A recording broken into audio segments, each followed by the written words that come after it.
Action potential of cardiac muscle, or AP deeper. So deeper stands for each of the phases present in action potential.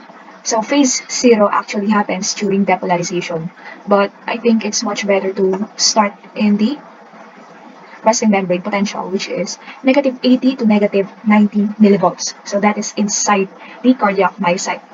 So now that there is an action potential, it will trigger the depolarization. Depolarization is phase 0 according to Guyton and Hall. So what happens here is that from the resting membrane potential of negative 18 to negative 90 millivolts, there would be an opening of sodium channels, fast sodium channels.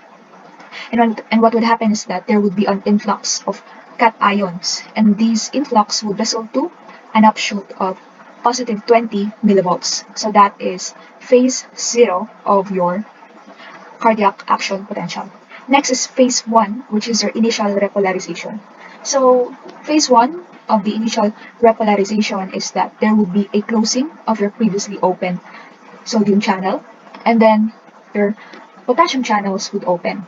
So in other words, the influx of sodium channels would be suspended, it would stop, and then your potassium channels would influx. So this would cause rapid repolarization or initial repolarization according to Guyton and all. Next phase is plateau. So during plateau here, it happens at 0.2 to 0.3 seconds. It is due to opening of your calcium channels and closing of your potassium channels. So what's important to remember here is that there is an inverse relationship between your calcium and potassium channels. So whenever your calcium channels are open, your potassium channels are closed.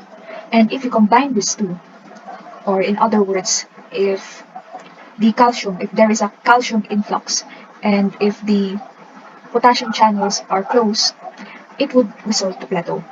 Next is phase 3, or final repolarization, or rapid repolarization according to Guyton and Hall. What would happen here is that there is closed calcium channel and open slow potassium channel. So remember the inverse relationship of the two channels. So there would be no influx of calcium, and there would be an efflux of your potassium. So this would cause a rapid repolarization because your potassium ions are leaving out of the cell, making the inside of the cell more negative. And it will go back to the final phase, which is the resting membrane potential, which is negative 80 to negative 90 millivolts. That's it.